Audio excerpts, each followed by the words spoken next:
Good afternoon. My name is Mark Pantley. I'm the HOA president. Thank you for coming. We are holding our candidates forum for Loudoun County today, and so we appreciate you being here. I was thinking about this afternoon that our privilege, it's both a privilege and a right and maybe an honor to be able to vote. And so these things are probably more important than just about anything else we do, because we're in the process here of electing those people who represent us. And that's pretty important. So we have a couple things I want to do to start up the process here. First, I'm going to get my slides to work. There we go, that's me. Okay, we'd like to invite Pastor Sean to give us an invocation, and well, that'll open up our meeting. Grace and peace to each and every one of you. It is a privilege to be here. My name is Pastor Sean. I'm one of the pastors here on staff, and I have the honor of giving the invocation today. So I would ask that you join me in prayer. Lord, we come to you today a grateful people, grateful for the sun that we can see outside, grateful for this group that cares enough to be here, and grateful for this incredible community that this group hopes to represent. Lord, we ask that you bless the proceedings of this meeting, that you bless each of these candidates that are here, that you make your presence known so that we might see you. Continue to be with us each and every day. And we pray this in your name. Amen.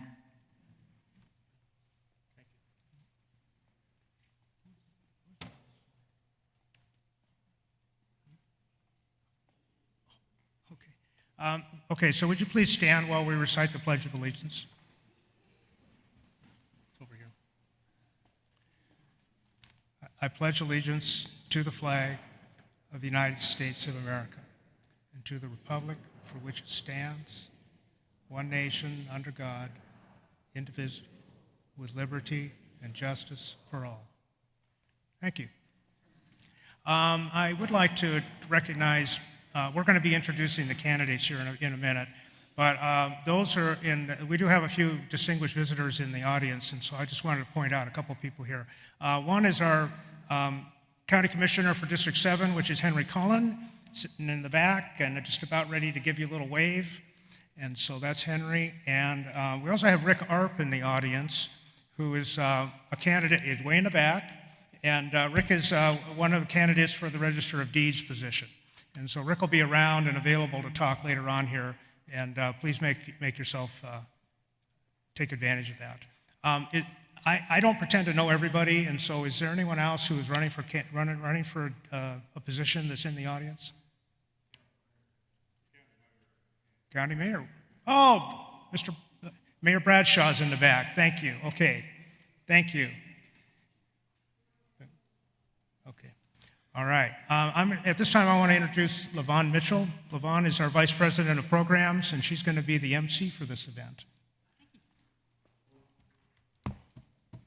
Thank you, Mark. Let's see if our slides work here. That's me. Hi, Loudoun Mitchell. I will be your moderator for tonight's campaign forum. We have 5 items on the agenda. The first item is going to be talking about some important dates coming up for the primary. We're going to review what those drop deadlines are. We're going to review what the positions are within Loudoun County. As far as the candidates, they have all provided biographies so that you can get to know them. I'll be reading the biographies, and once we get through that, then we'll have a question and answer. The candidates have received a number of questions, 2 that are specific to their role, two that are generic and 1 that's specific to their role. So we'll go through those, and then we look forward to the audience's participation and asking questions, either via the microphone if you're in attendance, or if you're unable to attend and you're watching us via the Teleco Village Network, you can send our questions through the online chat. So let's talk about some important dates. The first day to request an absentee ballot for the military was January the 1st. February 2nd was the first day that an absentee ballot could be requested for anybody who was not military. The last day is April the 26th. Last day to register to vote, which I'm sure all of you have already completed that, was, did I say August? April. Last day to register to vote is April the 4th. Early voting begins April the 13th, and it will run through till the 28th. It will be closed on April the 15th in observance of Good Friday. And then, of course, Election Day is May the 3rd. These are your locations for voting. As I said, early voting starts on the 13th. There are 3 locations within Loudoun County that you can vote. And on Election Day, it will be open from 8 a.m. until 8 p.m. So let's take a look at what's on the ballot for May the 3rd. It's the Republican and Democratic primary, and the positions that are having runoffs are the County Commissioner for District 1A and 1B, Sheriff, County Clerk, Register of Deeds, and Road Superintendent. There's a number of others. Positions that are running unopposed are the County Mayor, County Commissioner for District 7, Trustee, the General Sessions Judge for Divisions 1 and 2, the Circuit Court Clerk, and then what is not applicable to Teleco Village are Districts 2 through 6, the County Commissioner and the School Board.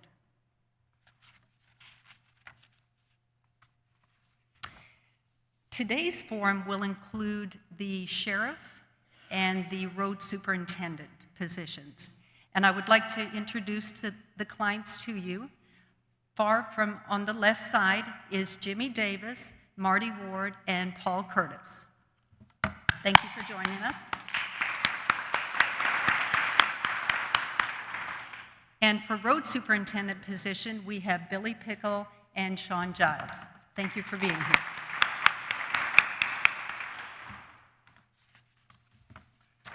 Just a couple of tidbits about what we're going to do. As the moderator, I will read the bios that the candidates have provided for me.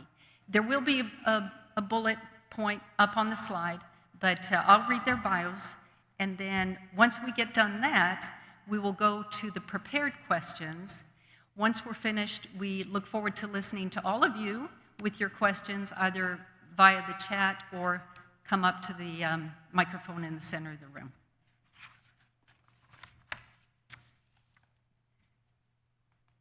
When we talk about the questions, the candidates were sent 3 questions prior to the meeting. 2 were of general nature, 1 was specific to their position.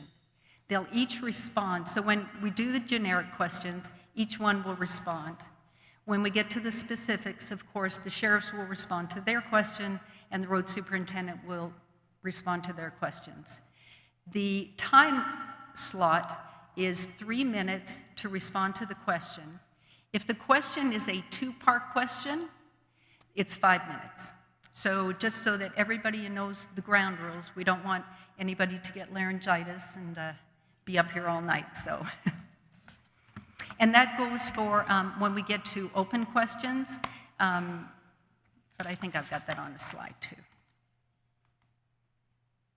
Where did the questions come from? So we received feedback from the HOA membership, from the board members, and as I mentioned, they've got the questions.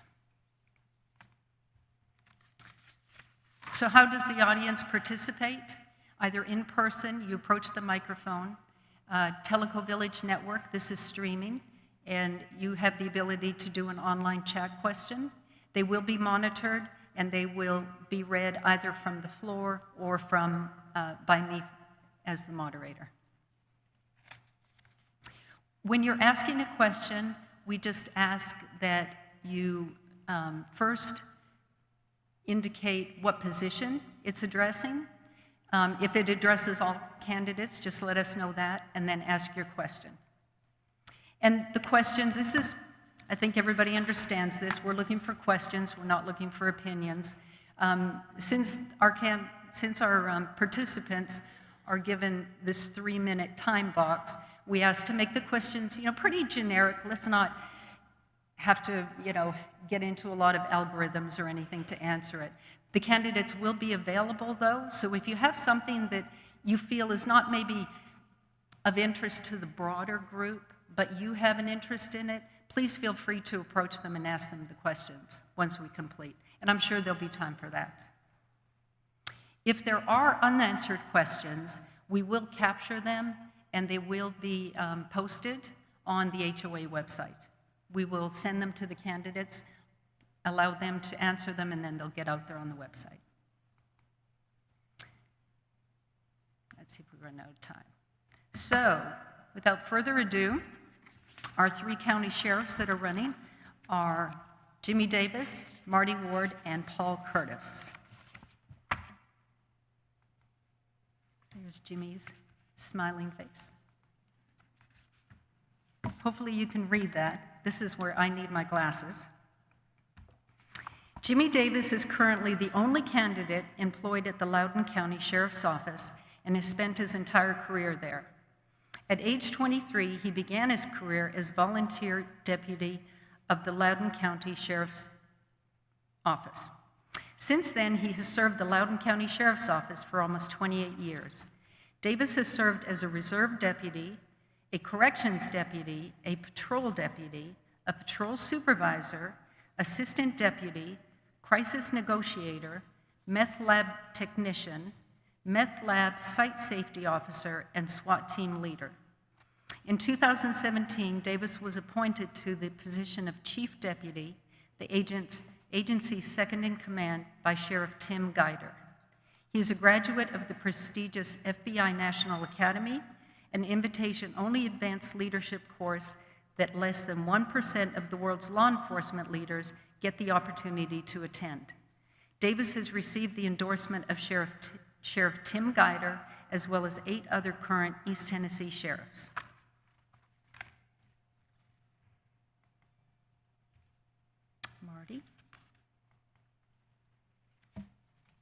Marty Ward is a Loudoun County native that currently resides in Teleco Village.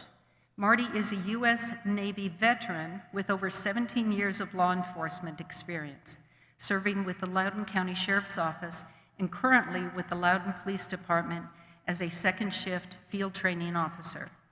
Marty has over 30 years of business-related experience as a business owner, licensed insurance producer, licensed private investigator, and a certified business coach, as well as the Senior Vice President of Operations and Risk Management for a national franchise corporation. His skills and management experience include recruitment, human resources, budget and finance, direct oversight of employees and daily operations, training, compliance, and risk management. All of these skills apply directly to his ability to be a great sheriff.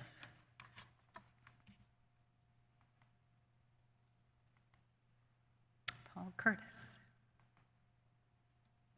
Paul Curtis has 21 years law enforcement experience,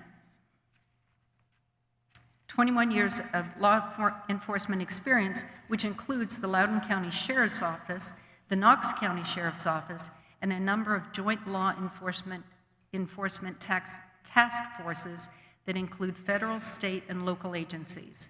Paul Curtis has worked in law enforcement at all levels, starting in patrol and advancing through the ranks. It includes all of the items that you can see up above that he's gone through. Before his career in law enforcement, Paul worked in Oak Ridge in the management of low-level radioactive materials. He held a supervisory position in operations and project management on numerous multi-million-dollar projects. During his law enforcement career, Paul was certified as a SWAT operator and team leader for Loudoun County Metro Special Response Unit. In 2006, Paul was assigned to the FBI Drug Task Force as an investigator, and his K-9 Deacon went with him. In 2010, Paul was promoted to lieutenant and director of the Loudoun County Sheriff's Office Narcotics Unit, and at the same time, he supervised the K-9 unit. In 2016, Paul and the members of the narcotic unit were recognized by the U.S. Department of Justice for successfully completing one of the nation's top opioid investigations. In 2017, Paul joined the Knox County Sheriff's Office, where he was tasked with enhancing training facilities, and managing a division of 18 multi-purpose K-9 teams. Paul effectively completing his task with the Knox County K-9 program in 2019. Paul currently co-owns and operates Sniff Industries, a company he and a friend created to provide their patented dog equipment and training in all areas of K-9 applications throughout the United States. Paul, whose favorite color is orange, is an avid bass fisherman and a lifelong UT fan. His wife, Kristen, is a career prosecutor, and Paul's son, Eric, is a deputy with the Loudoun County Sheriff's Office. That is our candidates for sheriffs.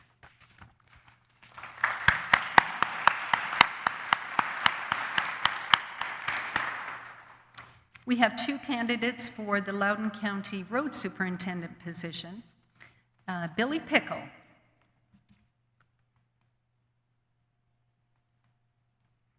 Billy Pickle and his family, wife Carla and children Madison and Miles, reside in Lenoir City. Carol is a nurse practitioner and works for Loudoun County Schools. Madison is a freshman and enjoys cheerleading. Miles is in 6th grade and enjoys being on the swim team and being in the band. The Pickle family enjoys spending time together traveling and spending time outdoors hiking in East Tennessee. Billy has served Loudoun counties for the past 22 years. Billy is also active in his church, where he serves as a deacon. He is also active in the community through various groups and committees. He is currently on the Loudoun County Community Fund that is an affiliate of the East Tennessee Foundation. He has also been elected twice and currently serves as a treasurer of the Loudoun County Republican Party. For the past 10 years, Billy has held the position as Assistant Road Superintendent. Mr. Simpson hired Billy from the Loudoun County Planning Office to take that position. Over this time, Billy has worked with some amazing people on various issues. Billy is always first to applaud the employees at the Highway Department as the ones that get it done. Billy has been involved in making policies, making budget recommendations, working with the Tennessee General Assembly on different legislation, along with other state and local officials, to learn and plan for the future needs. Billy works developing the day-to-day work schedules, all while making sure the crews have the correct permits, equipment, and materials needed to accomplish the task assigned. Billy has been the point of contact with contractors hired by the county, such as resurfacing contracts and other road maintenance. Our second candidate, Sean Giles. Giles has served in the U.S. Army as a combat engineer and as Loudoun County's road superintendent from 2006 to 2010. He was the first Republican elected to the position in more than 20 years. During his term, he focused the Highway Department's efforts on strategic management to clean up the county's right-of-ways to ensure safety for the citizens and visitors, diligently pursued solutions to save the county a significant amount of money, saving the taxpayers $425,000 in a single project, and managed flood patterns throughout Loudoun County. He is currently working in the public sector with a paving contractor concentrating on state projects throughout the regions. During his 33 years in road maintenance, he has unmatched experience on developments throughout East Tennessee. He has completed projects on Route 444 in Teleco Village, 321 through Lenoir City, and Route 72 in Loudoun. Giles is prepared and proud to serve Loudoun County once again, providing emphasis on relationships with county leaders to develop new construction that will ease congestion, open new economic opportunities, ensure the maintenance of right-of-ways, and foster attractive and dependable roadways for years to come. Those are our candidates for Superintendent of Roads.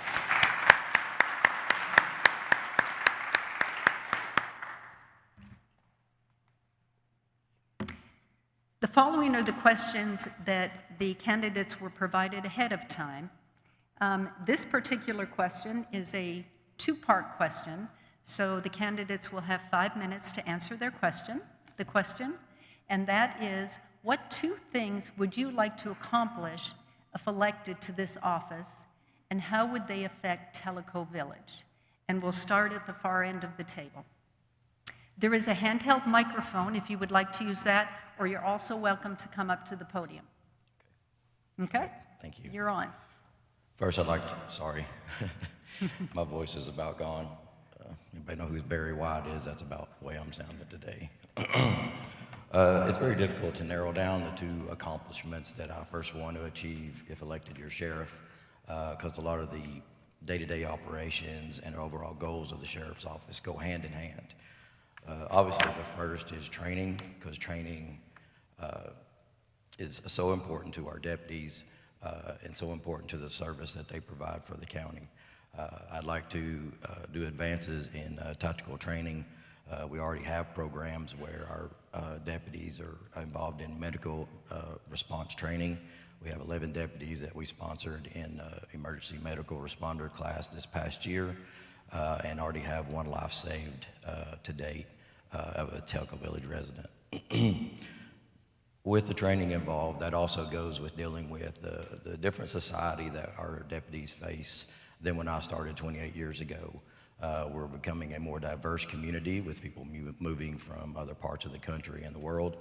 And I think training and diversifying our training will also help them interact with the citizens of Teleco Village as well as the rest of the county. Understanding with comes that is more challenges. Mental health is a big issue that we're facing in our county, whether it's our our elderly population that continues to grow, as well as the contact we have with our children in schools that are developing behavioral issues that we see on a day-to-day basis with our school resource officers. So training and enhancing our officers' ability to serve better and to be able to deal with those situations is definitely important. The second is retention. We've had a lot of issues with retention, like most businesses in the private sector and in law enforcement especially. I think once we invest more in our deputies that are currently there, we will find that they would like to stay there. Once you invest in their personal and professional growth, they will want to stay loyal to your department and the community they serve. So that there's 2 things that go hand in hand, which also will reinstate the proper service that our community expects, that they've grown accustomed to under Sheriff Goddard for 32 years, and I hope to continue that into the future.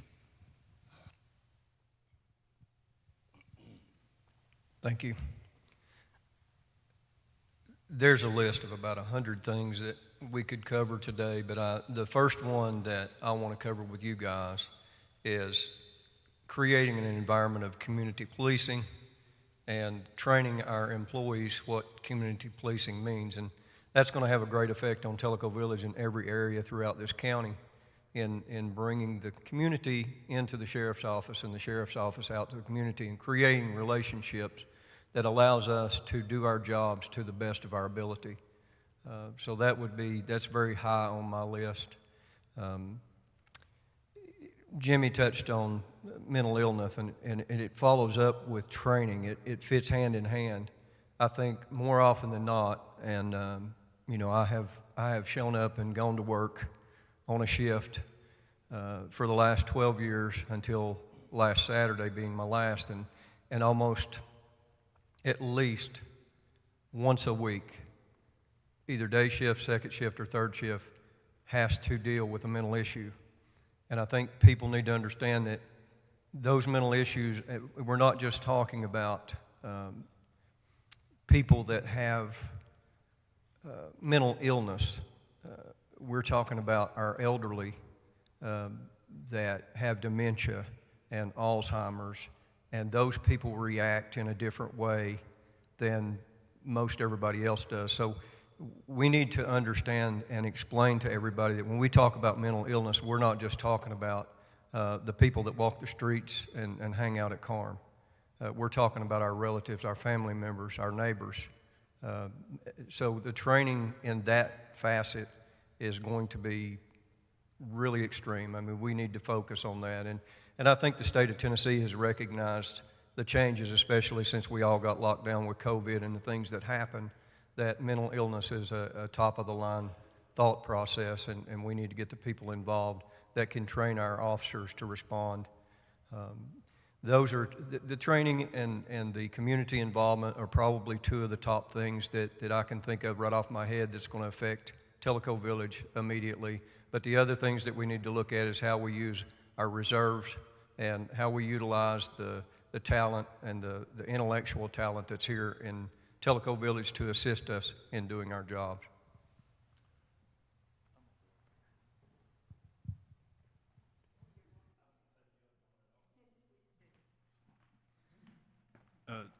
Jimmy knows it's absolutely nothing personal, but I don't have time to sound like Frogman, so I'm going to leave that with him.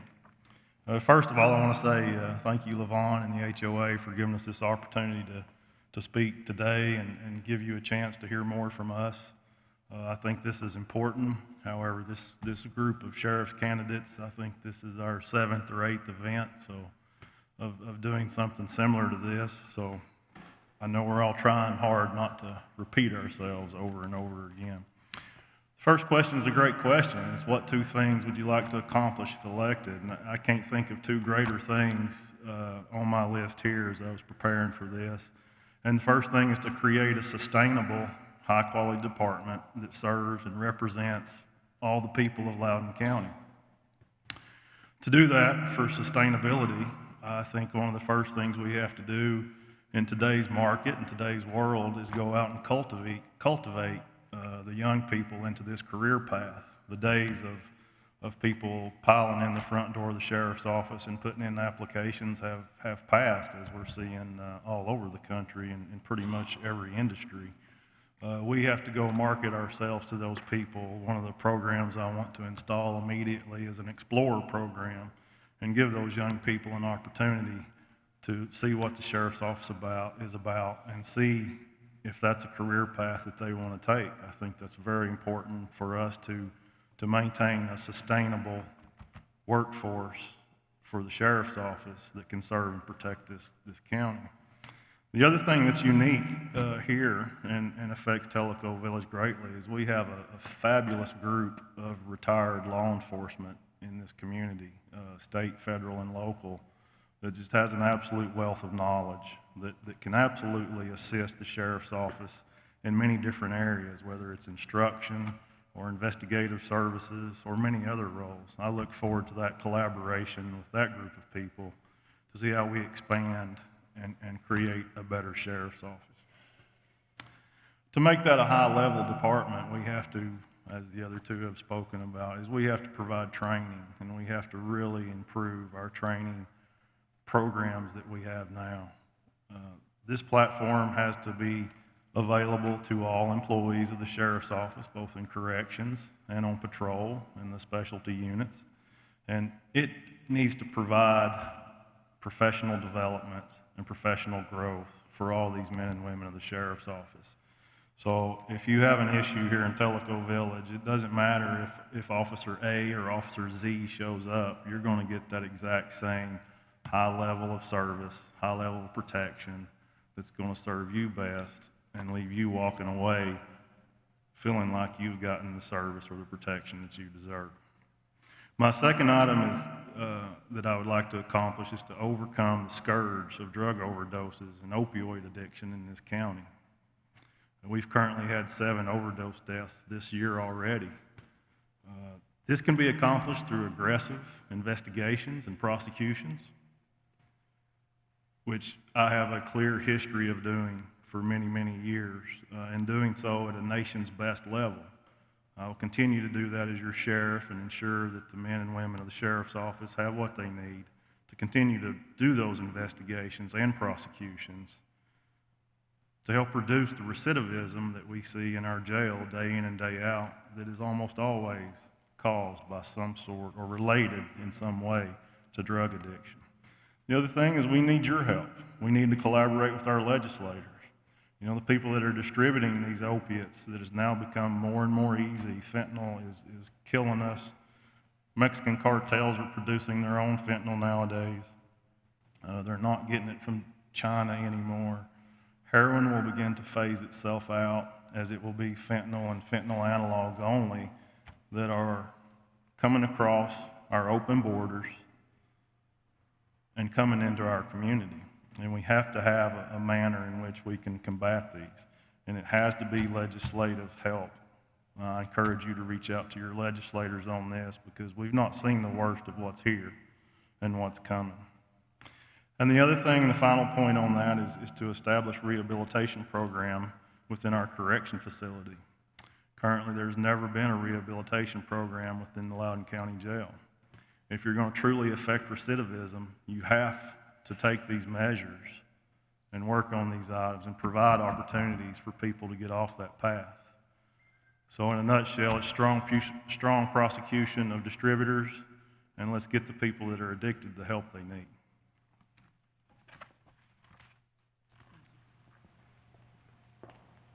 We will now hear from the road superintendents on the same question. Billy? Thank you. Maybe not as exciting as sheriff's work, but road work, it does have to be done. One of the things that I look to accomplish soon after being elected is beginning to build personal relationships between the Highway Superintendent's office and the community. The Highway Superintendent's just kind of been a person that's always been elected every 4 years. You call them and tell them that there's a pothole and it gets filled, a road gets paved. I want to be involved with HOAs. Something I don't think, two administrations that I've worked for, we haven't been very involved with the Teleco Village HOA, and I would like to see a relationship start with that so that we can be your liaison with the Tennessee Department of Transportation on needs on 444 or Highway 72, 321, you know, and then naturally our roads out in the county in the rural areas. But the other thing is more of a technical have to. It's not necessarily a want to, but it does need to be done. I agree with the state's thoughts on this. The state is going to start mandating us to have a pavement management program, doing road surveys, to try to cut down on any politics in the grant process. If you apply for state funds, they're going to want to see some data to back up the reason why that road needs to be resurfaced. It needs a new bridge. You can't just simply call in or send a letter in and say, hey, I want to do this project and expect a check to show up.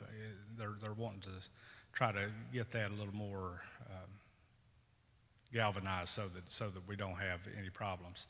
So I'm looking forward to doing that. I look forward to building the relationships with HOAs and not just here in Teleco Village, but all across the county. We have some great communities scattered out around our county, and I look forward to serving as the next road superintendent.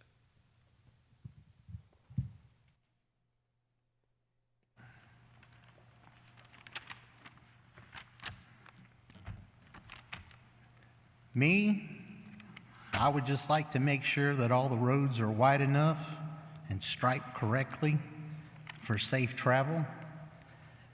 And I would also ensure every Loudoun County has readable signs.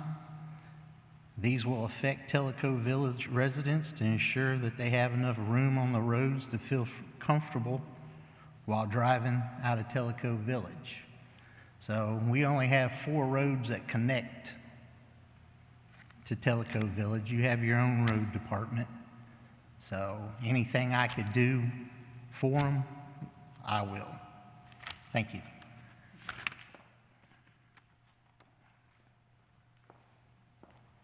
Thank you. Thank you all candidates for that question. Okay, question number 2, which is also of a general nature. What will be the most challenging part of the budgeting your department? What do you believe is the key to a successful budget? And what steps would you put in place to ensure success of your department? Now, this is 3 parts, so I might give them a little leeway on the 5 minutes. But if we could start with the sheriffs, please. I really don't see this as challenging in the budget process. I'm getting ready to enter into my 18th year, then 18th budget cycle. I manage 7 budgets through the sheriff's office, with 2 of them, the sheriff and the jail, being the largest, totaling approximately $10 million. The challenge that it would be is to effectively communicate, educate, and convince your first budget committee, your full commission, and then the citizens of the needs of the sheriff's office.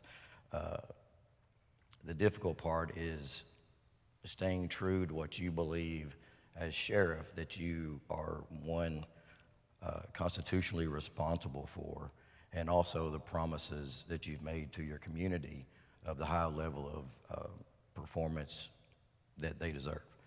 So budgeting within staying conservative, because in the process of many years of dealing with the budget committee and commission and citizens that attend the meetings especially, it's a very difficult process of the commission that has in the budget committee first.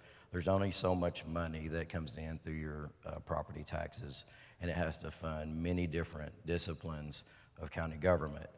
But we have a very good budget committee that I feel they are fair and they give us a fair shake. We may ask for additional deputies. Sometimes we get them, sometimes we don't.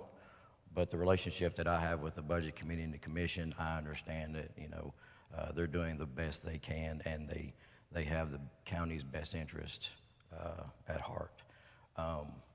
The key to that is trust. Many times I was asked just the other week, what are you asking for in your budget?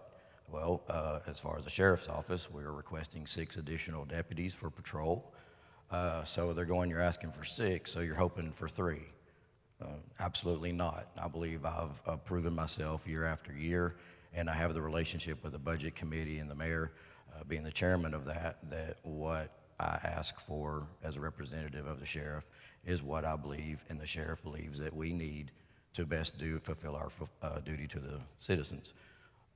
So that's the key, having that trust, and the steps to ensure that success it's not immediate. It takes time. As we all know, it takes time to develop trust. My 18th budget cycle, I'm the only person in Loudoun County that has that trust already established with our budget committee, and I believe with the commission. It's something that I bring to the table that no one else does, and we look forward to going into the budget cycle and doing what's best for the citizens of Loudoun County. So that's my answer to all 3. Thank you.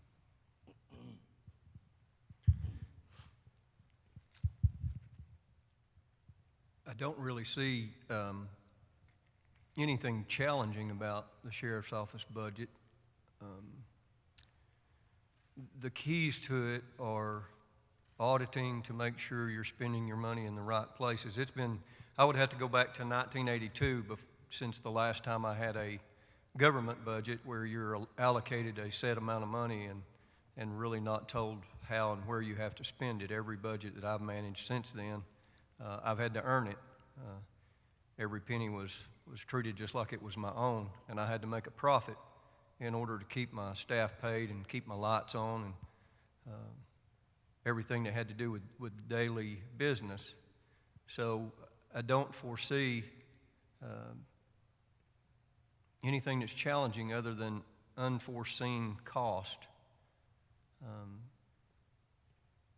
I think the key to successfully managing this budget is transparency and maintaining transparency not only with the people you work with on a daily basis, but county commission and the citizens of Loudoun County, and making sure that you do put steps in place for accountability and recognition as far as how we utilize our resources and take care of our resources. But the one thing that I do believe throughout this campaign and by the end of this campaign is that County Commission and the citizens of Loudoun County do know and understand that at minimum we need 4 additional deputies out there on the road. I think we've made that plain and clear, and I think whatever that budget request is, we will get a minimum of that. But I think the key to budgeting as far as the sheriff's office is concerned is keeping the citizens and the commission that are working on it very informed on what the necessities are and why you need what you ask for. It's not about asking for what you want, it's about showing them what you need. And I think as long as we have that transparency from this point going forward, County Commission will be more understanding. I think our population, the last time we had a true census was probably 2010, 2012. And I think the population of Loudoun County has grown probably at very minimum around 18 to 20% since then. So if you look at the road miles and the population density and the deputies that are out there working, we're understaffed on the road. So I think those are the things that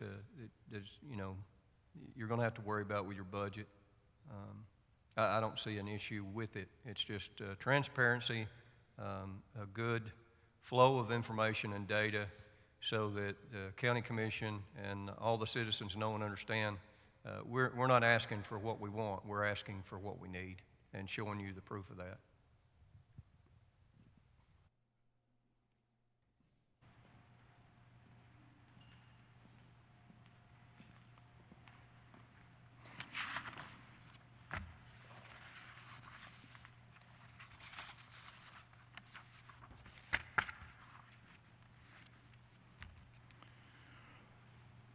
I think being prepared financially for any department does come with some challenges.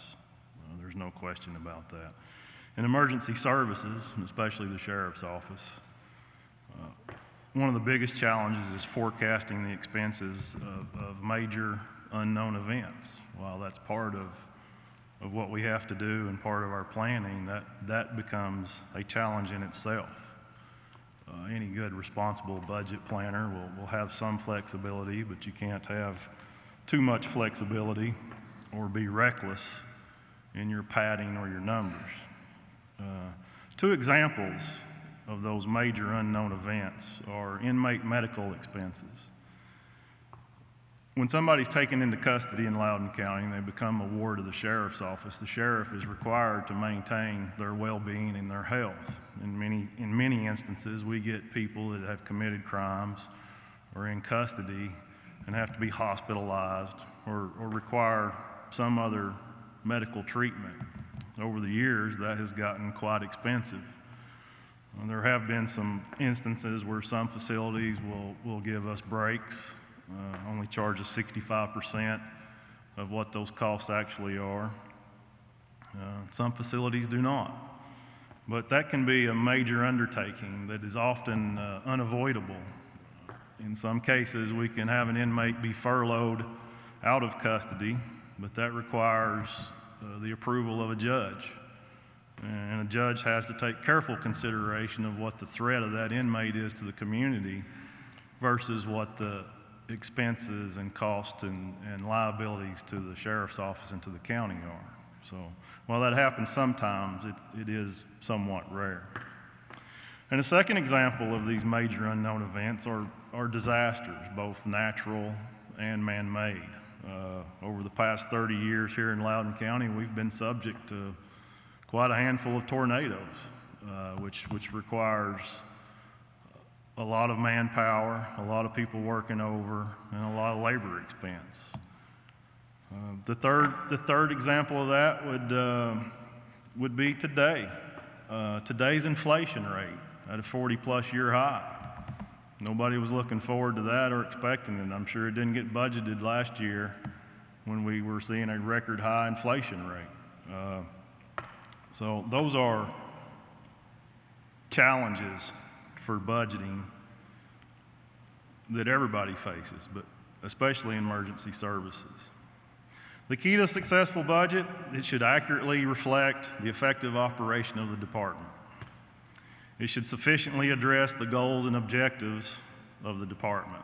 As we plan what we're going to do for the year and decide what initiatives we're going to undertake and the services we're going to provide, we need to forecast those and make sure that those are accurately represented within our budget. And then that budget should be sufficient enough to address those initiatives and those responsibilities that we're required to undertake. And lastly, on that note, it should be justified. A budget that's proposed to commission should be justified with data and a risk-reward evaluation.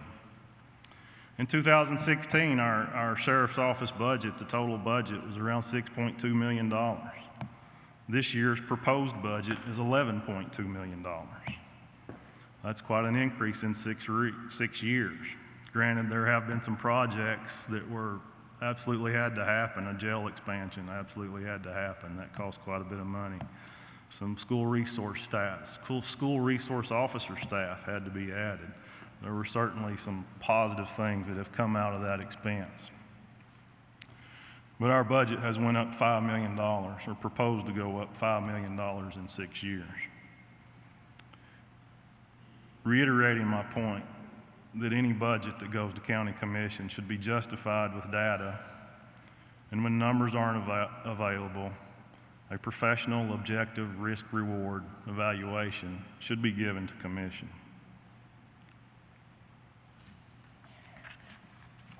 Thank you.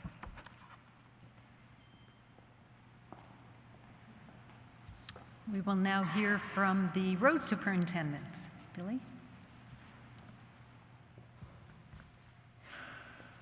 Thanks. You know, the one thing that we have at the highway department is incidentals. We dodged one last night with the high wind, the storm that was forecast. We had one a few days ago, the little snow that came in here. Those type of weather events will hit our budget. And you can't plan for that necessarily. We have to try to plan for it, but the expense that goes into that with overtime and the fuel, all the resources that are needed during a weather event, when you don't know if it's going to happen or not, that is always a challenge. But one of the things that we're probably dealing with a lot right now, just like you all are at home, I am at home, is this whole issue with supply and demand and supply chain issues. A lot of our parts are being back ordered. We've tried to make good purchases and buy machinery that doesn't need to be repaired. Obviously, stuff does break whenever you're working equipment, but used to, in the past, we've been able to get parts the next day, and now it seems like it's a week to be able to get the same part that we used to be able to get the next day. You know, the key to a successful budget is looking at the budget just like you would your home budget. You know, if you don't have the money, you know, you can't spend it. You don't need to be overspending what you're bringing in. The highway department in the past few years, we've been very successful at getting grants to do a lot of projects with, and the match on those grants, we worked with the Tennessee County Highway Officials Association and got our state aid money that we get every year. It used to be an 80-20 match, and now it's a 98-2. So we can pull off a state aid project and only have to pay out of our local tax dollars 2%. You know, it helps us to be able to do more with that, but we couldn't do it without the amazing employees that we have. These guys, they take care of the equipment. They treat the equipment like it's their own. But it doesn't stop there. I know I've seen Amy Langley here and Matt Kleinschmidt and Whitney Caldwell that work at the central office along with our county mayor and our county commissioners that are here. Gary Whitfield did get recognized earlier. But it takes all of us to pull this off. To do a good job, it takes all of us. It takes the purchasing office to make the requisite, or make the purchase order so that we can buy the things that we need. You know, it takes HR to see that we've had the training that we need, the benefits to help our families have well-being. They always look out for us in that aspect. But just having those relationships and everyone working along together. But the finance office, Amy is probably so glad to see a project finally starting to get wrapped up that we've had on a grant for about 4 years now. That money has been carried from budget to budget to budget, and it's finally getting done now. And it's a great project, and we were very glad to get it. But it was federal money. Federal money takes a little while to spend sometimes, but it's finally getting done. And it takes the folks in finance. I think this year is going to be the 6th clean audit,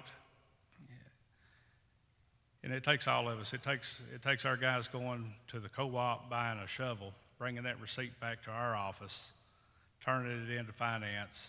But that requisition's got to be made to the purchasing office. So it takes all of us to be successful. Thanks.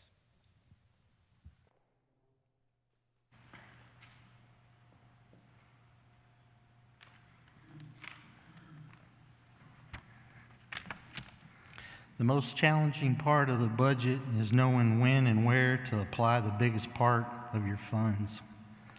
The key to managing a successful budget concerns and caution is planning, carefully estimating your quantities, contractors, labor cost. This will make a successful, the community. Communicate my efforts with the public and listen to the communities and access or apply to projects to maximize the budget. Inflation in Loudoun County is a rising issue. Everything's going up, budgets staying the same. We need to work in-house to ensure to maximize the county's budget and complete the tasks necessary to better our county. Thank you.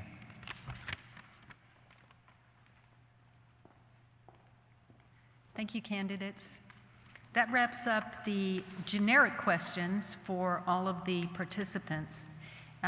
It will now be followed by just one specific question for each of the positions, and then once that's completed, we look forward to hearing from all of you. So, a specific question for the road superintendent. What do you consider is the most pressing issue regarding the roads in Loudoun County, and what do you plan to do to manage this issue?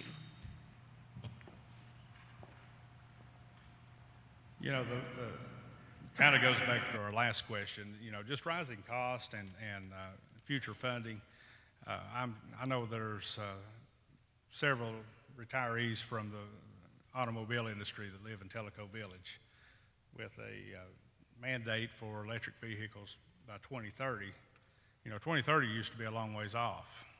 It will be here very soon, and it's going to take legislative efforts to help with funding for the highway department. The highway department is primarily funded by the motor fuel tax. I know that with gasoline as high as it is right now, it's been a little while since we've filled our vehicle all the way up. We get as much as what Food City will let us have with cents off. So that is probably one of the issues. The growth of the county, you know, that's been a hot topic with the county commissioner races. There's going to be roads in all the neighborhoods, and we're going to have to take care of them. Eventually, they'll need to be resurfaced. You know, I hope to work with the county commission to start some type of funding so that these new neighborhoods that are being built now, you know, 25 years from now, will have, you know, some money set aside to start making strides to resurfacing those neighborhoods. Right now, we've got neighborhoods that were built back in the late 80s and early 90s that are needing paved now. And I hope to I look forward to working with the county commission to try to secure some funding to take care of those. Maintenance issues, obviously safety is going to be a priority. That's always going to be a priority. Is safety. There's lots of places and probably be able to think about it here along TVA's shoreline. The other parts of the county, they have the old wooden posts that are starting to deteriorate and they need to be replaced. We've got some guardrail that we need to be installing, or some other device to keep people from running off embankments or into the lake. But the other issue, kind of on the maintenance side, would be our drainage. We've got drainage issues that still need to be addressed that we've tried to address over Mr. Simpson's tenure. I look forward to getting those taken care of. Thank you.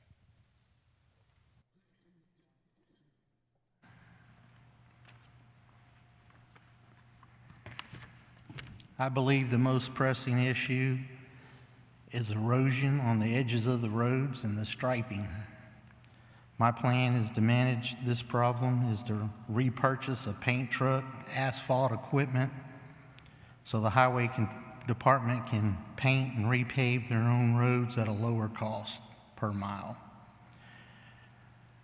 I want to make sure that the residents can travel safely along all Loudoun County roads. Thank you.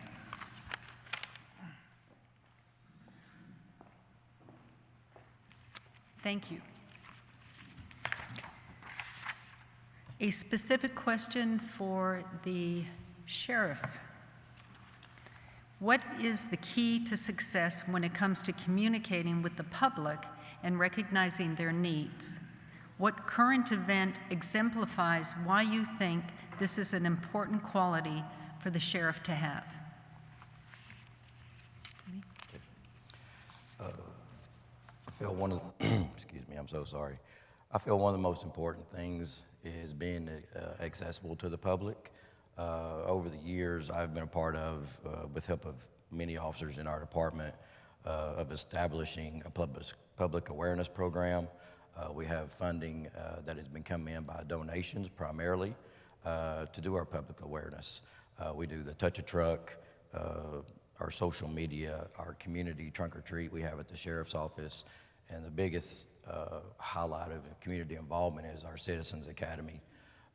Teleco Village makes up probably 75% of our alumni that have attended our Citizens Academy. We're on session number 23 when we had to stop with COVID, and we're looking at trying to start that back in the fall of this year.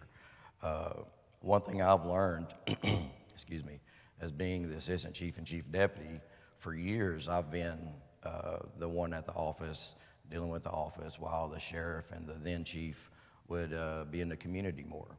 And of course, obviously, they would relay the needs and desires of the community back to me, and we would set in process programs to meet those needs.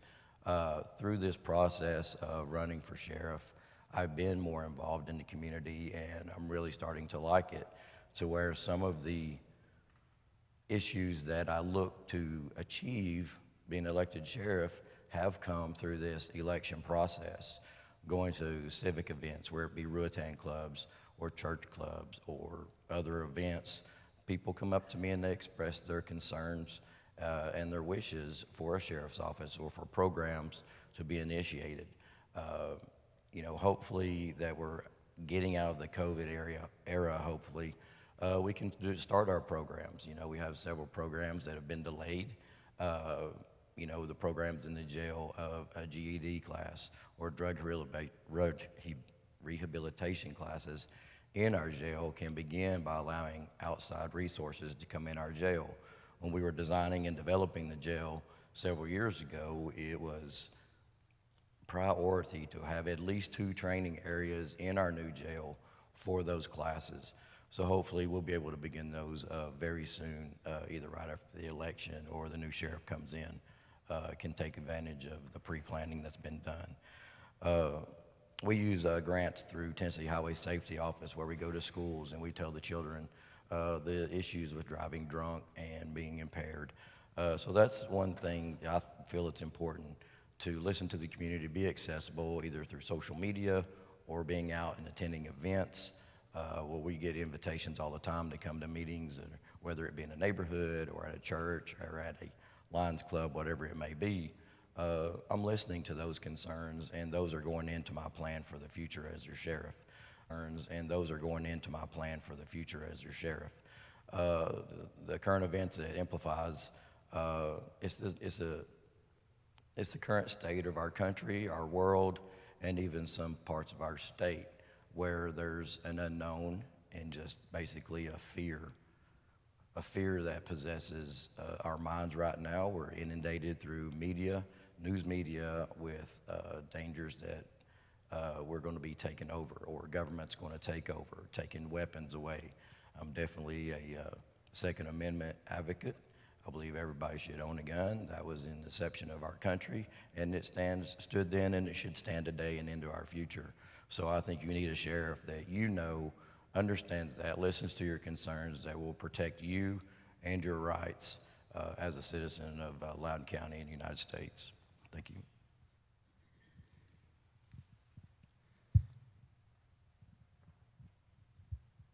The key to doing our job and being successful 100% of the time comes through our relationship with our community. I started this campaign talking about community policing, explaining community policing. I'm the only candidate that stands up here every week, week in and week out, telling you that one of the first things on my agenda by fourth quarter, after we're sworn in, is to start quarterly town hall meetings in a fashion that we have a situation just like we have here today, where people have the ability to show up and learn about who we are, what we do, what our goals are, and we get to know you so that we can build that trust so that you have the faith and confidence to come to us when something's wrong in your neighborhood or on your street. That's the key to success in what we do.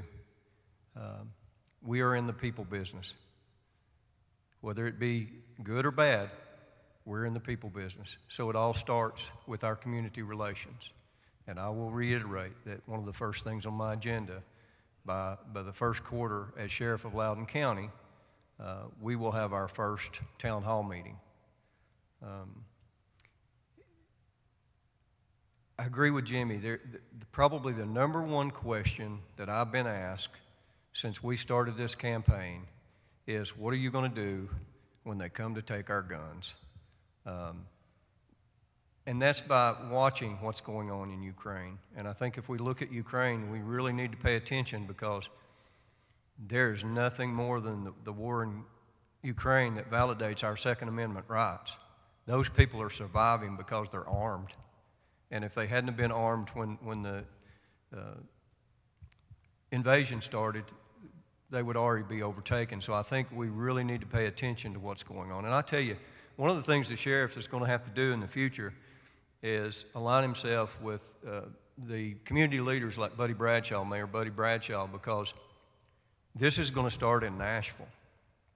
It's not going to start in Loudoun County. And I've said it from the beginning, they're not going to come and ask me, Jimmy, or Paul to come and take your guns. They're going to create a national police force. They're going to bypass us with federal agents, and they're not going to ask for our help.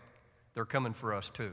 So this all starts in Nashville. It's kind of like the refugee situation that we're seeing. They're flying them into Nashville, and they're busing them through different parts of the state of Tennessee. I've had some friends of mine tell me that they see the white buses going in and out of Johnson City. So I think as sheriff, we're going to have to make sure that we sit down with the community leaders so that we have a voice in Nashville. Lowell Russell's going to be a big part of that. He's very community involved in the 21st District. But I think that's what we're going to have to do, and that's what we're going to face in the future as sheriffs.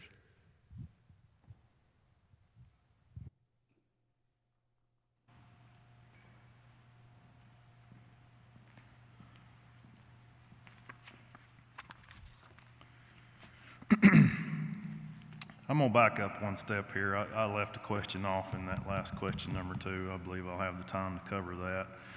But that question, if you remember, said, what steps would you put in place to ensure the success of your department? And the very first thing that's got to happen there is we got to be fully staffed. Going on to one of my very first points was we've got to go out and cultivate relationships with young people, create that career path, create that opportunity, and get some of the people that live here that represent these communities in this county serving in the law enforcement career. That's the first thing I'll do. The second thing I'll do, going back to an earlier point, is preparing the men and women of the sheriff's office to where they can provide you that best possible service, and preparing them in legal training, make sure they're legally proficient in every step of the way and all the gamut of things that they covered when they go to a call or some sort of assistance that you've asked. Legal training is super important. One of the most important document we have in the sheriff's office, and another thing that has to happen immediately, is the standard operating procedure. This is a document that every time the sheriff's office gets sued, this is a document that gets referred to. This is the document that the county attorney goes to and says, well, where are we at? Where's our legal standing? That document hasn't been revised since 1991. We have people patrolling the streets of Loudoun County that weren't born the last time that document was revised. That's got to change immediately. Also, the fundamental and operational training of our deputies, our men and women in the sheriff's office. They need the training to be able to deal with every situation that you put in front of them, and you expect a service and you expect a quality service. I will make sure that training happens, both in the jail and on the street. And with anything, as you ask people to do more or to do better, the first person you should ask is the guy in the mirror. And I will expect as much or more out of me than I will ever expect out of the men and women that work for me. I've had two careers, where I've never asked anyone to do something that I haven't done myself or I'm not prepared to do myself. And I will continue to do that as your next sheriff.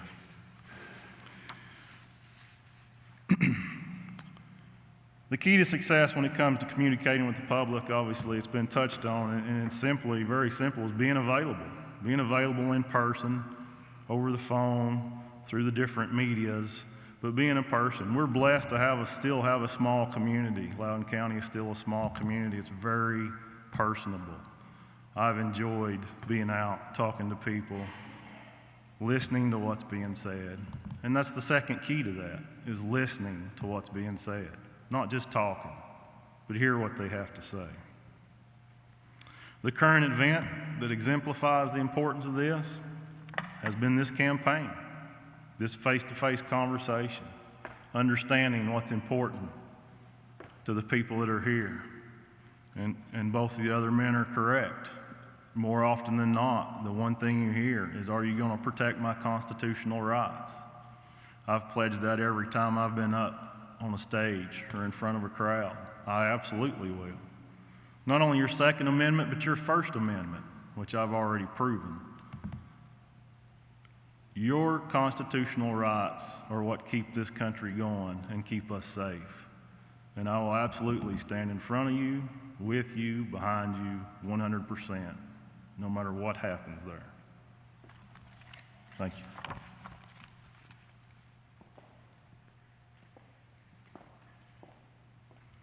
Thank you to all the candidates for replying to the questions. We will now open it up for general questions. If there is anybody in the audience that had a question for either one of the positions or all of them, you're welcome to come up to the mic at this time. If there is anybody out there on Teleco Village Network watching us, please feel free to type in your question on the online chat, and we will address it.